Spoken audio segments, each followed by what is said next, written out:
Night camping करायचं म्हणून एका सुंदर धरणाच्या बॅकलॉक वॉटरच्या दिशेने जाण्यासाठी आम्ही 8 जण निघालेलो होतो. 4 जणांनी एकेका वाहनामध्ये बसणं पसंत केलेलं होतं. सगळेजण एकत्रितच निघायचं म्हणून गाडी पुढे मागे करत आम्ही फौजी ढाब्यावरती जाऊन पोहोचलो. प्रत्येकाजवळ आपापल्या आवडीच्या व्यसनाचं साहित्य होतं. मी शक्यतो रात्र झाल्यानंतर ड्रिंक करत होतो, परंतु माझ्यासोबतचे मित्र अगदी सकाळपासूनच बाहेर पडलेले आहोत म्हणून ड्रिंक करायला सुरुवात करून फौजी ढाब्यावरतीच त्यांनी जेवणा अगोदर प्यायला सुरुवात केली. दारू पित असताना एक गोष्ट मात्र प्रकर्षाने जाणवली. लोक आमच्याकडे विचित्र पद्धतीने पाहत होती. त्यातच त्या ठिकाणी एक वयोवृद्ध म्हातारा जो पानटपरीत होता तो म्हणाला, मुलांनो, गाडी चालवणार आहात, जरा काळजी घ्या. सतीश त्या आजोबांकडे पाहत म्हणाला, थँक्यू आजोबा, आमची काळजी करणारे कोणीतरी भेटले. बोलण्याच्या ओघामध्ये पान वगैरे खाण्यासाठी मागत असताना आजोबांनी विचारलं, लेकरांनो, कोणत्या दिशेने जात आहात? मनोज म्हणाला, का हो दादा, का विचारत आहात? तेव्हा ते म्हणाले, इथून खाली घाटातून जी वाट जाते तिथे दरड कोसळली आहे. दुसऱ्या मार्गाने गेलात तर अडचण येणार नाही. त्या आजोबाचे आभार मानत आमच्या जवळच्या विजयने त्यांना 100 रुपयाची नोट दिली. आजोबा म्हणाले, मी कष्ट करून जगतो, माझ्याकडून आवश्यक असणाऱ्या गोष्टी विकत घ्या, मला असे पैसे नको आहेत. त्याचे हे बोलणे ऐकल्यानंतर आम्ही सर्वजण अभिमानाने त्याच्याकडे पाहू लागलो. खरंच एवढं वय जरी झालं तरी त्या व्यक्तीने स्वतःपुरतेच विक्रीचे पैसे घेतले. आवाजवी पैसे दिले तर त्याने नकार दिला. सतीश आजोबांना म्हणाला, आजोबा, तुम्ही ज्या वाटेने जायला सांगत आहात ती वाट चांगली तर आहे ना? तेव्हा आजोबा म्हणाले, घाटामध्ये थोडंसं दरडीचं काम सुरू होतं, ते पूर्ण झाले आहे. ज्या बाजूने तुम्ही उतरून जाणार आहात तिकडे काही त्रास होणार नाही. परंतु एक लक्षात घ्या, उतरत असताना डोंगराच्या तळभागामध्ये एक तलाव लागेल, तिथे थांबू नका, तिथे शक्यतो कोणी थांबत नाही. त्या म्हाताऱ्याचे बोलणे ऐकल्यानंतर मी त्यांच्याकडे पाहत म्हणालो, का काही विशिष्ट गोष्ट आहे का? तिथे लूटमार होते का? तेव्हा जयदीप माझ्याकडे पाहत म्हणाला, त्यांनी सांगितलं आहे ना नका थांबू, मग कशाला थांबायचं? आपल्याला काहीही करून संध्याकाळपर्यंत टेंट हाऊसमध्ये जायचं आहे. कॅम्पिंगच्या ठिकाणी पोहोचल्यावर गरमागरम रस्सा आणि दारूचा काही वेगळाच आस्वाद असणार आहे. आता कुठे थांबायचं वगैरे काही विचार करू नका, थेट चला.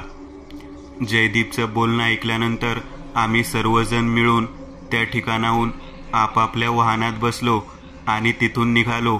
थोडं अंतर पार करून गेल्यानंतर घाट सुरू झाला. घाट सेक्शनमधून उतरत असताना आजूबाजूला गर्द झाडी आणि निर्मनुष्य असणारा रस्ता दिसू लागला. पण टपरीवरच्या आजोबांनी जे सांगितलं होतं अगदी तसेच दृश्य आम्हाला दिसत होतं. सतीश पुढे वाहन चालवत होता, त्यानंतर जयदीप आमची गाडी चालवत होता. दोन्हीही चालक अगदी तरबेज होते. बरोबर घाटाच्या मध्यभागी पोहोचल्यानंतर त्या ठिकाणी वाहणारा धबधबा पाहण्यासाठी आम्ही कडेला गाडी लावली आणि निसर्गरम्य वातावरणामध्ये फोटो वगैरे काढत बसलो. बराच वेळ त्या ठिकाणी घालवला. त्याच वेळेला विजय माझ्याकडे पाहत म्हणाला, तुला म्हणून सांगतो बघ, मी माझ्या बॅगेत 2 एक्स्ट्रा खंबे घेतले आहेत. जर तुला काही प्यायची इच्छा झाली तर सरळ सरळ मला टेंटमध्ये बोलावून घे, नाहीतर माझ्या टेंटमध्ये ये, आपण तिथेच आतमध्ये बसून गुपचूप पिऊयात. मी त्याचं बोलणं ऐकून हसू लागलो. अरे, प्रत्येकाने आपापला स्टॉक घेतला आहे, तू उगाचच काळजी करतोस. प्रत्येकाकडे एक्स्ट्रा 2-2 तरी असणार आहेत, तू काळजी करू नकोस. तेव्हा तो माझ्याकडे पाहत म्हणाला, अरे बाळ्या, माझा जीव तुझ्यावर आणि तुझा जीव कुत्र्यावर, कसला रे असला तू मित्र आहेस? मी त्याच्याकडे पाहत म्हणालो, आपण सगळेच मित्र आहोत, कोण जवळचा कोण लांबचा याचा विचार नाही करायचा. आता आपण प्रवासाला सुरुवात करू. 2 तासाच्या आत आपल्याला घाट उतरायचा आहे. आम्ही तेथे बोलणे झाल्यानंतर खाली उतरण्यासाठी सुरुवात केली. थोडं अंतर गेल्यानंतर कोपऱ्यावरती मक्याचे कणीस भाजून देणार आहे एक व्यक्ती दिसला. त्याच्या शेजारी आम्ही जाऊन मक्याचे कणीस खाण्याच्या उद्देशाने तिथे थांबलो. त्याचा चेहरा ओळखीचा वाटत होता. मी त्याच्याकडे पाहत म्हणालो, मी तुम्हाला या अगोदर कुठेतरी पाहिलं आहे. तेव्हा तो म्हणाला, फौजी ढाब्यावरून जेवण करून आला आहात ना? होय. तुम्हाला कसं काय माहिती? तेव्हा तो व्यक्ती म्हणाला, माझ्या वडिलांची पानटपरी आहे तिथे. त्यांचा आणि माझा चेहरा सेमच आहे. त्याच्याकडे पाहत म्हणालो, अजून इथून घाट सेक्शन किती राहिला आहे? तेव्हा तो म्हणाला, साधारण 1.5 तासाचा वेळ आहे.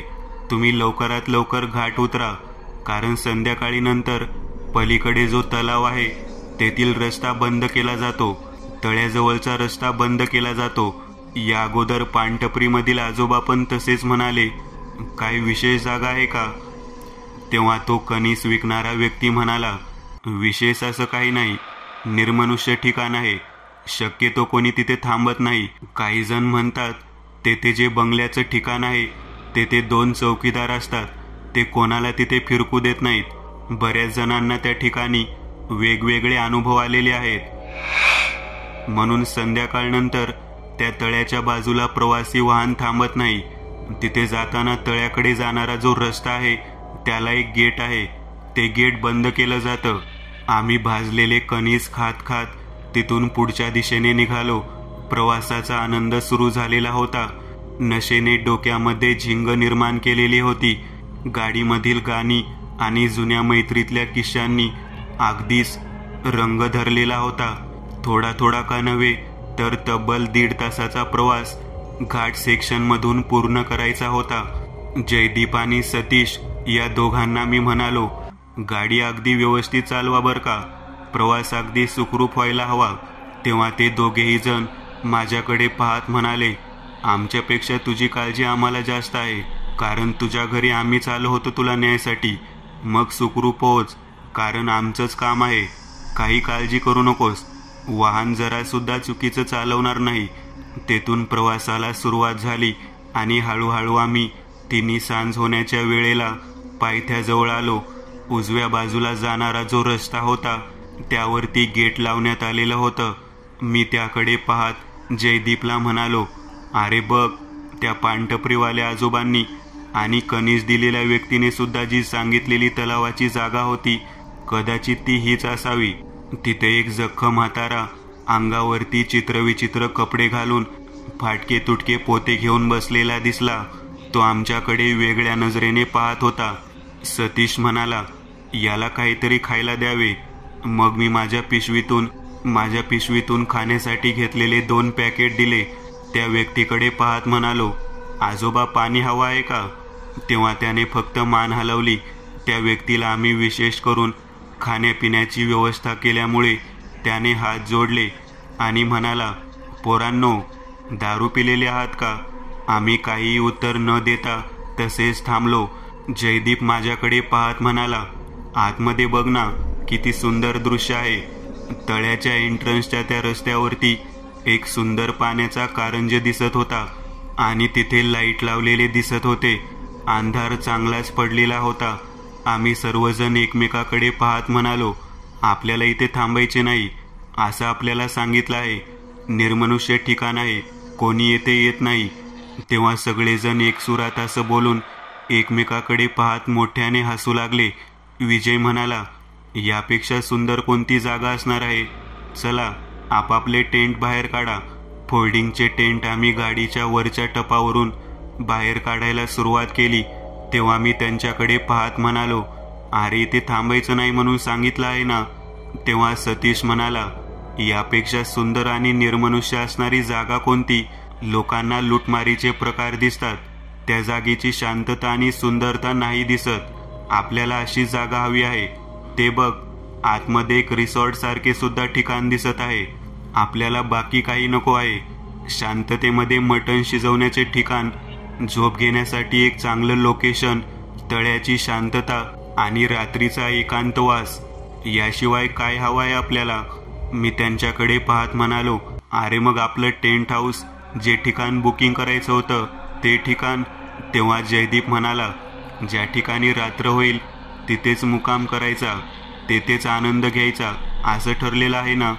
चला बरं, अन्न शिजवण्याचं साहित्य, भांडे बाहेर काढूयात. मी वारंवार प्रत्येकाला सांगत होतो की आपल्याला इथे थांबायचं नाही, तरी सुद्धा तुम्ही का थांबायचा विचार करताय? तेव्हा सतीशाने लोकेशन दाखवलं आणि म्हणाला, अरे हाच तो तलाव आहे, याच्या बाजूला आपण मुक्कामासाठी येणार होतो. त्या म्हाताऱ्या व्यक्तीने किंवा त्या कनिसवाल्याने जे काही सांगितलं आहे ते डोक्यातून काढून टाक. आपण 8 जण आहोत.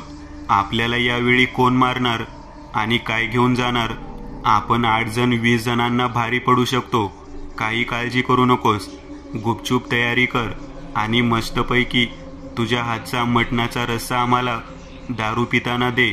माझी ड्रिंक करण्याची वेळ झालेली होती. मी त्यांना म्हणालो, अगोदर मला माझा प्रोग्राम उरकून घेऊ देत. बाकीचे जे काही वाटण्याचं साहित्य घेतले ते बाहेर काढा. नरेश कुठे आहे बघ. नरेशने आपल्या डब्यातून मटण बाहेर काढलं. आम्ही हळूहळू सर्व तयारी करत त्या ठिकाणी पार्टीच्या उद्देशाने चटई टाकून खाली बसलो. मी छोट्या घेतलेल्या गॅस स्टोववरती बाकीचा सर्व भाग गरम करायला ठेवला. हळूहळू सगळेजण आपापल्या जवळच्या बॅगमधील स्नॅक्सचे साहित्य आणि ड्रिंक करण्यासाठी आणलेली क्वार्टर बाहेर काढत छोटासा ब्लूटूथ ऑन करून गाणी ऐकत प्यायला सुरुवात करू लागलो. मी सुद्धा पहिला पॅक आनंदात घेतला. नशेने डोक्यामध्ये वावर करायला सुरुवात झालेली होती. प्रत्येकजण आपल्या जुन्या काळातल्या गोष्टी आठवत नव्या पद्धतीने काही ना काहीतरी सांगण्याचा प्रयत्न करत होता. त्याच वेळेला जयदीप म्हणाला, अरे शेकोटी पेटवायची राहून गेली. चला आपण लाकडं घेऊन येऊ. तळ्याच्या बाजूने असलेल्या झाडाझुडपाच्या दिशेने लाकडं आणायचं म्हणून जयदीप, सतीश, विजू हे 3 जण गेले. मी नरेश बरोबर तिथेच थांबलेलो होतो. माझा दुसरा पॅक सुरू होता. सतीश सगळ्यात पुढे गेलेला होता. तळ्याच्या त्या काळसर झुडपाच्या बाजूला पोहोचल्यावर त्याने हातात काहीतरी उचलून आणलं आणि शेकोटी पेटवण्याच्या दृष्टिकोनातून बाटलीतली थोडी दारू त्यावरती टाकली व लायटरने ते पेटवण्याचा प्रयत्न करू लागला. इतक्यात जयदीपने मोबाईलच्या टॉर्चमध्ये त्या उजेडात ती पेटवलेली वस्तू पाहिली आणि तो मोठ्याने किंचाळून ओरडत आमच्या दिशेने आला. अरे तो पाय आहे. एका व्यक्तीचा पाय दिसत आहे. आम्ही सगळेजण त्या पेटलेल्या वस्तूकडे पाहायचं म्हणून जवळ गेलो तर खरंच तो एक कट केलेला पाय होता. हा काय प्रकार आहे? इथे या अंधारामध्ये कोणत्या तरी मृत व्यक्तीच्या पायाचा तुकडा जो गुडघ्यापासून तोडला आहे तो कसा काय आला याचा विचार प्रत्येकजण करू लागला. त्यावेळेला मी म्हणालो, तुम्हाला मी म्हटलं होतं ना, ही जागा योग्य नाही. उगाचच या तळ्याजवळ तुम्ही ठाण मांडून बसला आहात. चला आपल्याला इथून निघायला हवं. नको त्या गोष्टी पाठीमागे लागू शकतात. सतीश म्हणाला, अरे नीट बघा तरी काय आहे ते. मी उचलून आणलेली गोष्ट जिवंत व्यक्तीचा पाय नाही रे. एका अपंग व्यक्तीच्या आर्टिफिशियल असलेला तो पाय आहे. मृत व्यक्तीचा तोडलेला पाय इथे कशाला कोण फेकेल? मग आम्ही जवळ गेलो तेव्हा आमच्या लक्षात आलं की तो जयपूर फूट होता. कोणीतरी येथे फेकून दिलेला असावा. अर्धी नशा उतरलेलीच होती. त्यातच असं घडलं. आम्ही एकमेकाकडे पाहत हसू लागलो.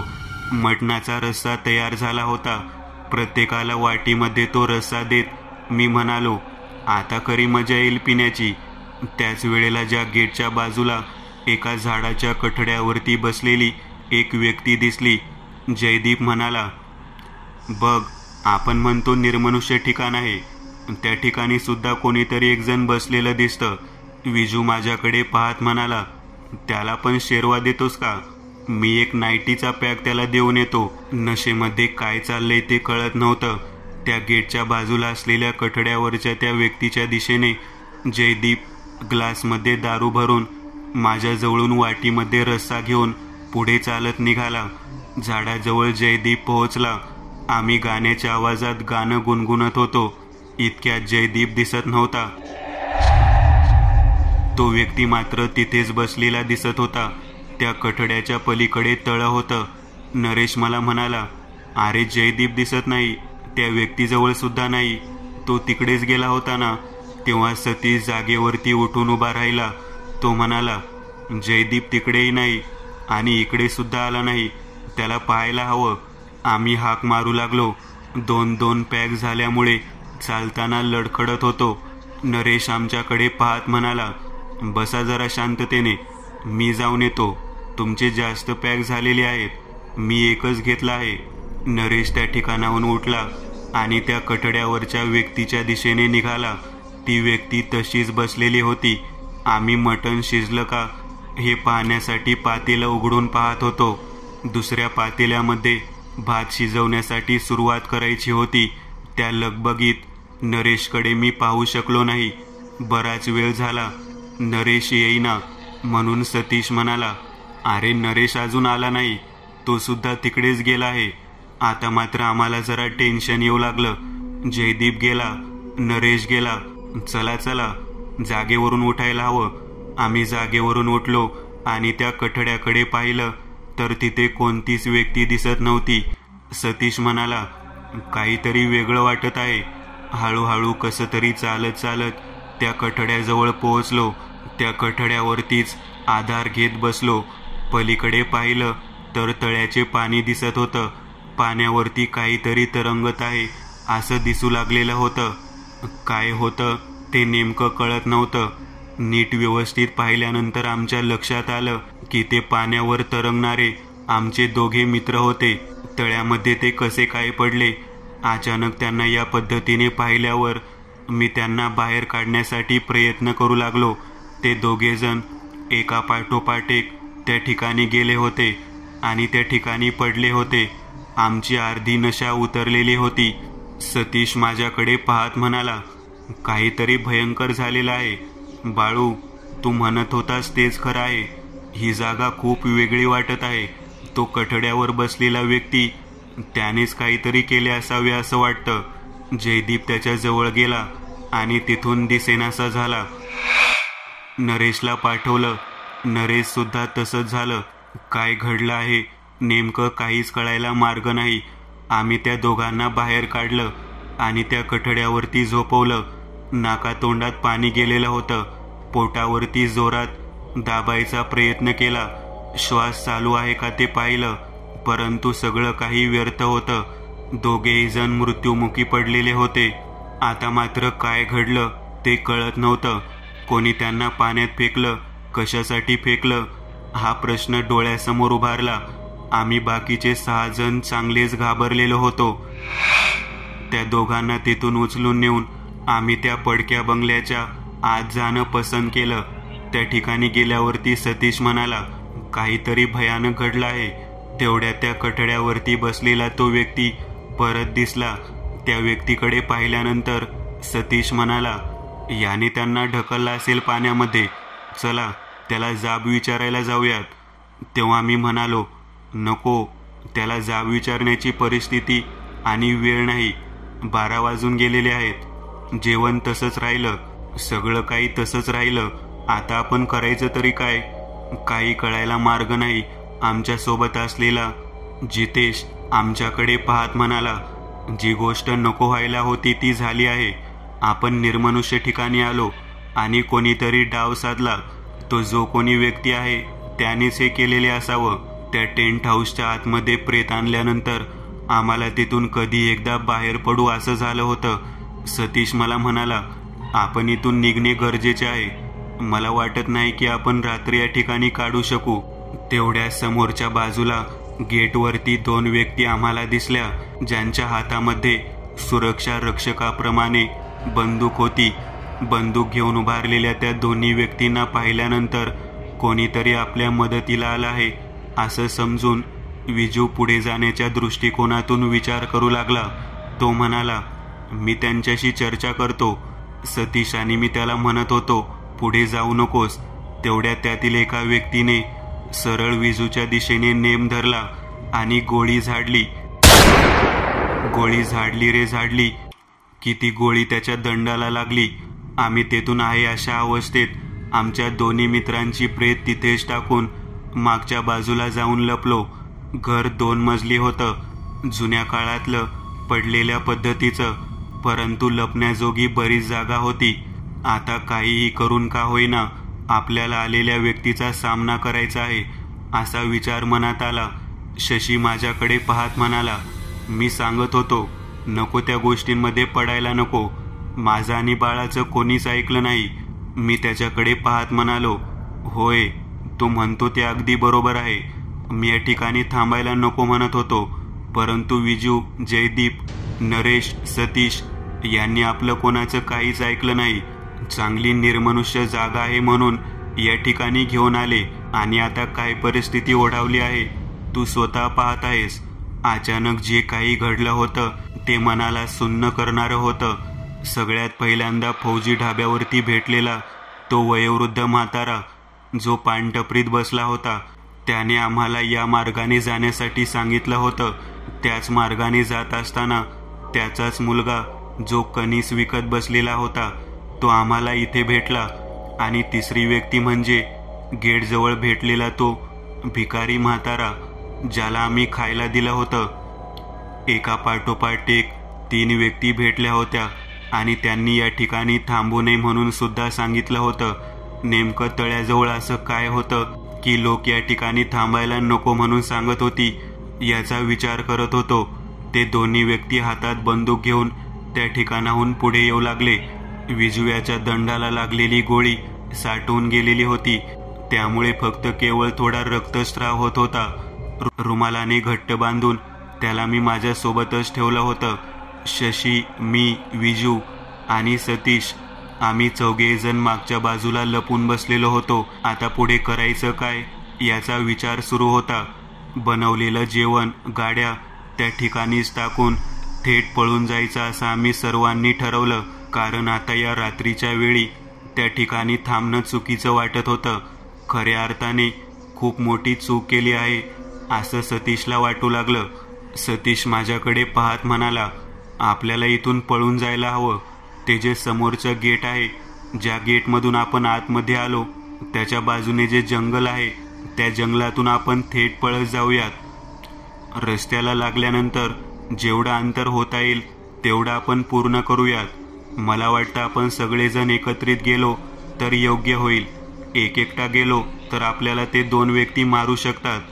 तेव्हा शशी म्हणाला, हे 2 व्यक्ती आहेत तरी कोण आणि आपल्याला का मारत आहेत? तेव्हा मी त्याच्याकडे पाहत म्हणालो, अरे ही जागा बाधित आहे.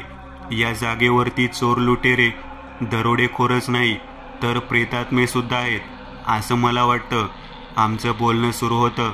विजूला आधार देत आम्ही मागच्या बाजूने जंगलाच्या दिशेने जायचं ठरवून निघालो. समोर ज्या ठिकाणी 2 प्रेत ठेवली होती त्या ठिकाणी ते 2घे जण आले आणि ती प्रेत घेऊन तळ्याच्या दिशेने गेले आणि तळ्यामध्ये फेकून देऊन तेथे 2 बंदुकीच्या फेरी हवेत काढत मोठ्यांदा ओरडले, दादांच्या समाधीच्या जागेमध्ये दारू पिऊन धिंगाणा घालणार काय तुम्ही? एकालाही सोडणार नाही. आमच्या लक्षात आलं की त्या ठिकाणी त्या 2 व्यक्तींच्या जवळच्या व्यक्तीची समाधी आहे आणि तेथे दारू पिऊन गेल्यामुळे ते त्या पद्धतीने वागत आहेत. कठड्यावरती बसलेला जो व्यक्ती होता तो मात्र दिसला नव्हता. हे 2घेही जण वेगळेच होते. सतीश, मी, विजू आम्ही एका पाठोपाठ एक वाट काढत जंगलातून रस्त्याच्या दिशेने निघालो. बरेच अंतर पार करून गेल्यानंतर मागच्या दिशेने पाहिल्यावर कोणीच दिसत नव्हतं. समोरून एक बैलगाडी रस्त्याने जाताना दिसत होती. मध्यरात्रीनंतर अशा पद्धतीने बैलगाडी कोण नेत असेल याचा मी विचार करत होतो. त्याच वेळेला दमल्यामुळे आम्ही त्याला हात केला. त्याच्या जवळ गेलो. त्याला बैलगाडीमध्ये बसू द्यावे अशी विनंती केली. त्याने आमची विनंती मान्य केली आणि आम्हाला म्हणाला, पुढे 10 किलोमीटरवरती गाव आहे, तिथे तुम्हाला सोडतो. घडलेली घटना आम्ही त्याला सांगू लागलो तेव्हा तो व्यक्ती आमच्याकडे पाहत म्हणाला, तुम्हाला एकदा नाही, 2दा नाही, 3 वेळा जर कोणी सांगितलं असेल की त्या ठिकाणी जाऊ नका तर तुम्ही का गेला आहात? तुम्हाला कळत नाही का? काही जागा ह्या बाधित असतात. तो व्यक्ती त्या ठिकाणी वाट पाहतोय म्हणून तर या रस्त्याने कोणीही येत नाही. तेव्हा आम्ही त्याच्याकडे पाहत म्हणालो, तो व्यक्ती म्हणजे कोण? आमचा आणि त्याचा काय संबंध आहे? तेव्हा तो बैलगाडीवाला म्हणाला, तो व्यक्ती ज्याने तुम्हाला सर्वात अगोदर इकडे येऊ नका म्हणून सांगितले त्या व्यक्तीबद्दल बोलतोय. आम्ही म्हणालो, ते तर आजोबा होते. त्यांनी या वाटेने येऊ नका म्हणून सांगितलं होतं आणि आम्हाला पलीकडच्या घाटामध्ये दरड कोसळी म्हणून सांगितलं होतं आणि या बाजूने जावा असं सांगितलं, परंतु त्यांनी आवर्जून सांगितलं होतं की घाटाच्या खालच्या बाजूला तलाव आहे, तिथे थांबू नका. तेव्हा तो गाडीवाला आमच्याकडे पाहत म्हणाला, तो पानटपरीवाला म्हातारा, त्यानंतर तुम्हाला भेटलेला तो कणीस विकणारा मुलगा आणि त्यानंतर भिक्षा मागणारा तो व्यक्ती, तिघेही जण एकाच कुटुंबातील आहेत. तळ्याच्या कडेला त्यांची शेती आहे. भिक्षेकरी असणाऱ्या व्यक्तीची समाधी त्या ठिकाणी आहे. ते त्यांचे आजोबा आहेत. या क्षेत्रामध्ये मांस, मच्छी, मटण, दारू या गोष्टीला अजिबात थारा नाही. जेव्हा तुम्ही फौजी ढाब्यावरून बाहेर पडला त्या पानटपरीमध्ये त्या व्यक्तीला तुम्ही पाहिलं. ती वेळ भर दुपारची 12 नंतरची होती. त्या ढाब्यापासून काही अंतरावर असणाऱ्या त्या पानटपरीमध्ये तो म्हातारा दारू पिणाऱ्या व्यक्तींना सर्रास दिसतो. आवर्जून पान वगैरे घेत असणाऱ्यांना तो सांगतो की या घाटातून जाऊ नका, दुसऱ्या घाटातून जावा, आणि मुद्दा म्हणून सांगतो की त्या ठिकाणी थांबू नका जिथे तलाव आहे. त्यानंतर त्याचाच मुलगा त्या ठिकाणी कणीस विकताना दिसतो आणि सर्वात शेवटी तो म्हातारा भिक्षा मागत असताना गेटजवळ दिसतो. तिथे सुंदर असणारा पाण्याचा कारंजा, ते त्यांचं पूर्वीचं घर जसेच्या तसे दिसतं. त्या जागेला पाहिल्यानंतर कोणी व्यक्ती पुढे जाऊ शकत नाही. तुम्ही त्या ठिकाणी थांबायलाच नको होतं. तुम्हाला माहीत आहे का, आजपर्यंत कित्येक जणांचे जीव त्या ठिकाणी गेले आहेत, कारण तो वाट पाहतोय कोण येईल याची. मी त्या गाडीवाल्याला म्हणालो, विनाकारण का मारत आहेत लोकांना? तेव्हा तो गाडीवाला म्हणाला, मी तुम्हाला अगोदरच सांगितलं, जे लोक मांस, मच्छी, मटण, दारू या गोष्टी त्या भागामध्ये करतात त्यांना तो सहसा जिवंत सोडत नाही. म्हणजे याचा अर्थ आम्ही त्यांच्या जागेचं पावित्र्य घालवलं म्हणून त्या पद्धतीने ते आम्हाला मारत आहेत तर? तेव्हा तो गाडीवाला म्हणाला, होय, सर्वात अगोदर तुमचा मृत्युमुखी पडलेला जो मित्र होता त्याने दारूचा ग्लास आणि मटणाचा शेरवा त्या व्यक्तीला द्यायचा प्रयत्न केला. तो व्यक्ती चिडला आणि त्याने तुमच्या मित्राला त्या ठिकाणीच पाण्यामध्ये बुडवून मारलं. दुसऱ्या व्यक्तीला सुद्धा त्या पद्धतीनेच मारलं. तिसरा व्यक्ती याला गोळी चाटून गेली. त्यानंतर ते दोन्ही व्यक्ती तुमचा शोध घेत त्या भागामध्ये फिरत होते. त्यानंतर त्यांनी काय केलं तर तुमच्या दोन्ही मित्रांची प्रेत उचलून तळ्यामध्ये फेकून दिली. ज्या लोकांना त्या जागेचा पावित्र्य माहीत नाही त्या लोकांना ते या पद्धतीने शिक्षा देतात. ते वाट पाहतात की कोण दारू पिऊन आणि मांस, मच्छी, मटण खाऊन त्या भागात येतोय. ते वाटच पाहत असतात आणि नेमकं तुम्ही त्या ठिकाणी पोहोचलात. तुम्हाला माहीत आहे का, सगळ्यात अगोदर तुम्हाला फौजी ढाब्याजवळ दिसलेला व्यक्तीच तुम्हाला त्या ठिकाणी पाठवण्यामध्ये महत्त्वाचा होता. त्या वयोवृद्ध म्हाताऱ्यानेच तुम्हाला या सापळ्यामध्ये अडकवलं. सतीश त्या व्यक्तीकडे पाहत म्हणाला, तुम्ही जे काही सांगत आहात ते मनाला पटत आहे, परंतु एक गोष्ट मात्र समजत नाही. कोणी व्यक्ती मांस, मच्छी, मटण खातो, दारू पितो म्हणून त्याला जीवानिशी का मारायचं? काय कारण आहे त्याला मारण्यामागचं? अशी कितीतरी लोक त्या ठिकाणी येत जात असतील. तेव्हा तो व्यक्ती म्हणाला, ती जागा, तो घाट आणि ते क्षेत्र त्यांच्या गुरुचे पवित्रतेचे स्थान आहे. त्या भागात जो कोणी अशा पद्धतीने वागतो त्याला तेच शासन देतात. त्या ठिकाणी असणारी समाधी ती त्यांच्यासाठी सर्वात पवित्र जागा म्हणून प्रसिद्ध आहे. तेथे जो कोणी जातो तो सहसा परत येत नाही आणि जे खातात पितात त्यांनाच त्या ठिकाणी आपसूक कोण ना कोणतरी भेटतं आणि बोलावून नेतं. ते सर्वजण या पद्धतीने का वागत आहेत? ते पिशाच होऊन त्या ठिकाणी का वावरत आहेत? याबद्दल काही माहिती आहे का? मी असा प्रश्न केल्यानंतर तो व्यक्ती आमच्याकडे पाहत म्हणाला, एक घटना आहे यामागे.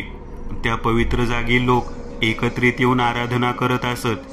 एकदा त्याच फौजी ढाब्यावरून दारू मटण खाऊन आलेल्या शहरातील काही व्यक्तींनी तेथील जागेमध्ये प्रवेश करून तेथेच मुक्काम करून बळजबरीने पार्टीचा बेत आखला. त्याला अटकाव करणाऱ्या त्या वयोवृद्ध व्यक्तींना त्यांनी तलावात फेकून दिले. दारूच्या नशेत त्यांच्याकडून जे कृत्य घडले त्याची किंमत आता तेथे येणाऱ्या प्रत्येक मद्यपी माणसाला भोगावी लागत आहे.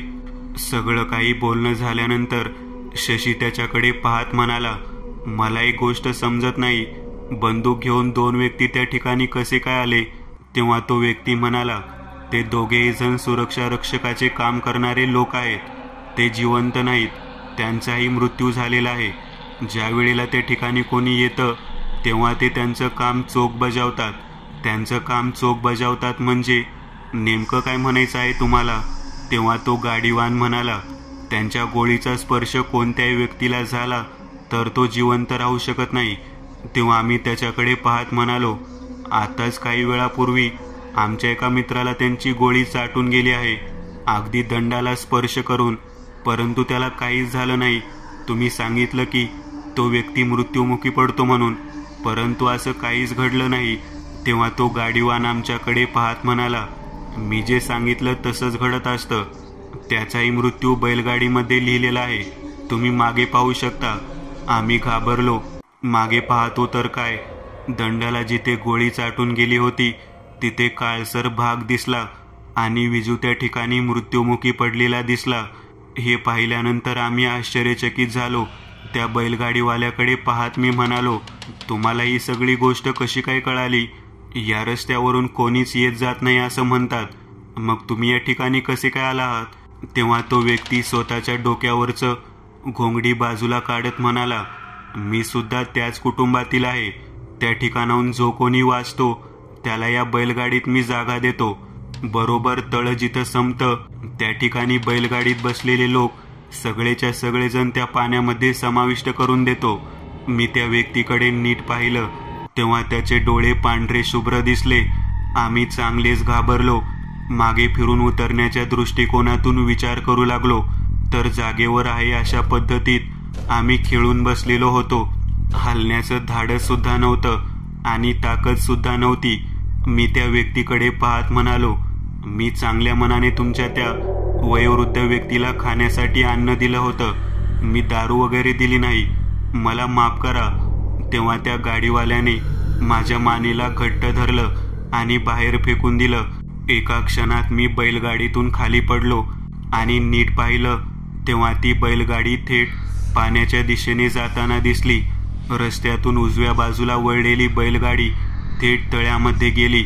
माझ्या राहिलेल्या मित्रांना जलसमाधी मिळाली. मी त्या ठिकाणी तसाच बेशुद्ध पडून राहिलो. सकाळी जाग आल्यानंतर लक्षात आलं की आपण एका चुकीच्या ठिकाणी गेलो होतो आणि त्या जागेचं पवित्र नष्ट करण्याचं काम आपण केलेलं होतं, परंतु त्याची एवढी मोठी शिक्षा मिळेल असे मनामध्ये कधीच वाटलेलं नव्हतं. त्या व्यक्तीचे शब्द कानामध्ये तसेच घुमत होते. तो वाट पाहतोय, दुसरं तिसरं कोणी वाट पाहत नाही, तर तो शेवट गाठ पडलेला गाडीवान हाच वाट पाहतोय हे लक्षात आलं होतं. त्या वयोवृद्ध व्यक्तीच्या तीनही लेकरांनी एका विशिष्ट पद्धतीने माझ्यासोबतच्या सर्वांना पाण्यामध्ये जलसमाधी दिलेली होती. मित्रांनो, आज पुरतं एवढंच. तुम्हाला जर काही गोष्ट आवडली असेल तर नक्की लाईक करा. तुमच्यापैकी बरेचसे जण व्हिडिओ लाईक न करताच पळून जातात, पण हा जर व्हिडिओ तुम्ही लाईक केला तर मला जरा बरं वाटेल आणि असेच भारी भारी व्हिडिओ बनवायची माझ्यात एनर्जी येईल. त्यामुळे नक्की लाईक करा आणि अजूनही कोणी या चॅनलला सबस्क्राईब केलेलं नसाल तर लगेच सबस्क्राईब करून टाका आणि बाजूची घंटी ती मात्र दाबायला विसरू नका. देवाची घंटी आहे ती. चला तर मग पुन्हा भेटूया अशीच एक आगळी वेगळी गोष्ट घेऊन पुढच्या